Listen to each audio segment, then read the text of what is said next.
ఎందుకంటే మా రక్తంలోనే ఉంది పూర్వీకుల్ని గుర్తుంచుకోవడం, మా రక్తంలోనే ఉంది చరిత్రని గుర్తుంచుకోవడం, మా రక్తంలోనే ఉంది మూలాల్ని గుర్తుంచుకోవడం, మా రక్తంలో ఉంది అస్తిత్వాన్ని గుర్తుంచుకోవడం, మా రక్తంలోనే ఉంది అసలు నువ్వెవరు ఎక్కడి నుంచి వచ్చావని గుర్తుంచుకోవడం.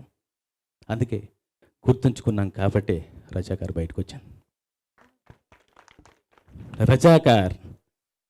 రజాకార్ సినిమా వస్తున్నప్పుడు కొన్ని మెసేజ్లు వస్తాయి. నిన్న మొన్న కొన్ని మెసేజ్లు వచ్చినాయి, బెదిరింపు కాల్స్ వస్తాయి.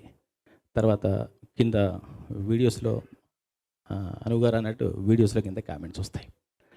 ఎవరిని ఉద్ధరిద్దామని మీరు రజాకార్ చేస్తున్నారు అని కూడా అంటాడు. నీకెందుకురా నొప్పి, నీకేంటి నొప్పి? గురుగారు ఆది పురుషు, మీరు మహానుభావుడు శ్రీరామచంద్రుడి చరిత్రను రామాయణాన్ని వినిపించినా కూడా మూర్ఖులు సీతాదేవిని అడవికి పంపించాడు, చాటు నుంచి వాలిని కాల్చేశాడు. ఇలాంటి వెంట్రుకలు పీకే, ఇలాంటి నొప్పి ఫీల్ అయ్యే వాళ్ళకు ఇందులో ఉన్న మా నొప్పి తెలియాలని, అలాంటి నొప్పి జరగకుండా మీరు జాగ్రత్త పడాలని, ఇకనైనా బుద్ధి తెచ్చుకోవాలని మీ ముందుకు తీసుకొస్తున్నాం. ఈ రావడానికి రీజన్ ఇదే. మా చరిత్రే కాదు, మీ నొప్పి కూడా తెలియాలి. నొప్పి ఇప్పుడు వస్తుందే, మా నొప్పి ఏమైంది, మా పూర్వీకుల నొప్పి ఏమైంది, మా పెద్దల నొప్పి ఏమైంది, మా రక్త చరిత్ర ఏమైంది, మా రక్తం మరిగిన రోజేమైంది, అవన్నీ గుర్తుకు రావాలి కదా. ఈ గడ్డ మీద పుట్టాము, ఈ గడ్డ మీద పెరిగాము, ఈ గడ్డ మీద తిన్నాము, కానీ ఈ గడ్డ కోసం పోరాటం చేసిన వాళ్ళని మర్చిపోదామా? తిన్నాళ్ళ కడుపులో తన్నేద్దామా? పాలు తాగిన అమ్మ రొమ్ము నొక్కేద్దామా?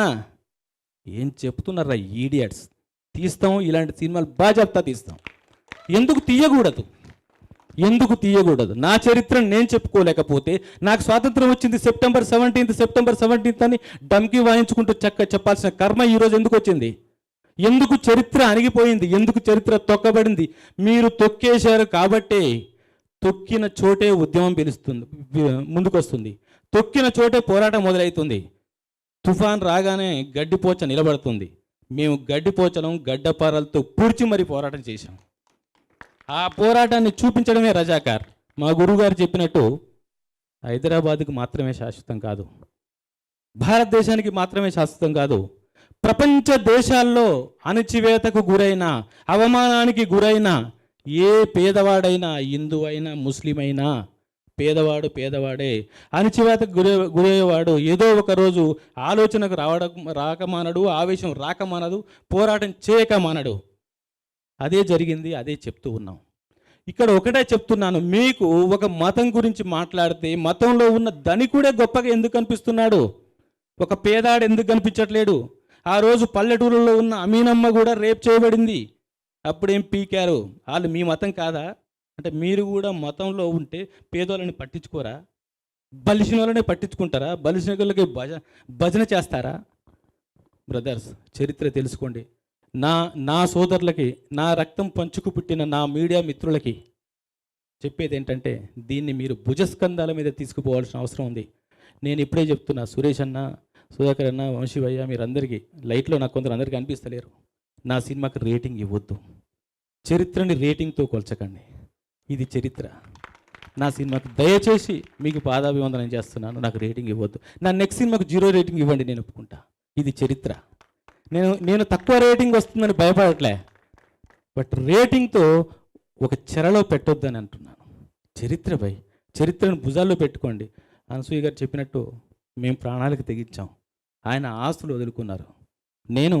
మీకు తెలీదు, చాలామంది అంటరాని వాళ్ళలాగా చూస్తున్నారు. పోరాటం చేస్తే అంటరానిలాగా చూడడం ఏంటి? యుద్ధం చేస్తే అంటరాని వాళ్ళలాగా చూడడం ఏంటి? యుద్ధం చేయకపోతే స్వతంత్రం ఎట్లా వచ్చింది? యుద్ధం చేయకపోతే జీవితం ఎట్లా ఉంది? యుద్ధం చేయకపోతే అస్తిత్వం ఎట్లా ఉంది? యుద్ధం చేయకపోతే మనం ఇంత ప్రశాంతంగా ఎలా బతుకుతున్నాం? ఈరోజు యుద్ధం చేస్తున్నాం కాబట్టే ప్రపంచ దేశాలు గుర్తించే పరిస్థితి వస్తుంది. రజాకార్ అంటే ఎలాంటి నీచుడో, ఎలాంటి అన్యాయం జరిగిందో అది తెలియజేయడానికే మీ ముందుకు వస్తున్నాను తప్ప ఎవరినో ఉద్దేశించింది కాదు. నాకు ఈ రామాయణ మహాభారతాల గురించి మా మేడం తన పేరు చెప్పొద్దన్నారు, మార్నింగ్ ఫోన్ చేసి మరి గుర్తు చేశారు.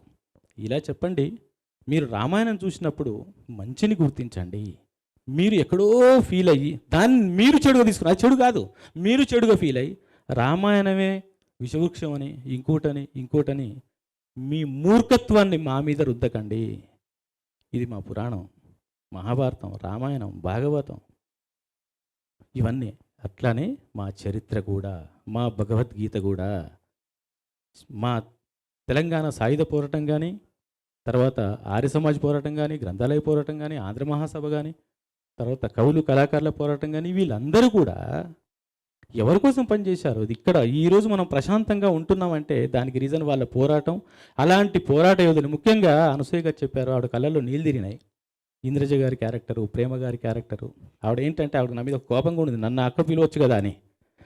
అమ్మా, వాళ్ళు ఆయుధంతో ఫైట్ చేశారు, మీరు మీ పాటతో ఫైట్ చేశారు, మీరు మీ మాటతో ఫైట్ చేశారు. అందుకనే మా దృష్టిలో మీరు కూడా మా ప్రథమ వీరనారియే, అందులో డౌటే లేదు.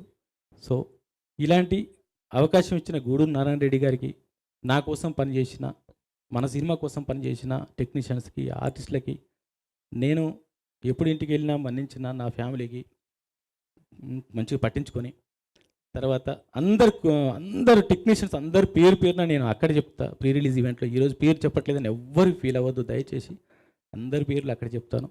మీ అందరూ సహకరించినందుకు మీ అందరికీ ధన్యవాదాలు చెప్తూ ఈ సినిమాని మరింత ముందుకు తీసుకెళ్ళి చరిత్రలో నిలబెడతారని ఆశిస్తూ కోరుకుంటున్నాను. Thank you so much. Hi, this is Avika Gaur. Please subscribe to India Glitz. Please subscribe India Glitz Telugu. Hi, this is Raj Tarun. Please subscribe to India Glitz. Hello guys, Jashwant Jesse here. Please subscribe our channel, our favorite channel, India Glitz.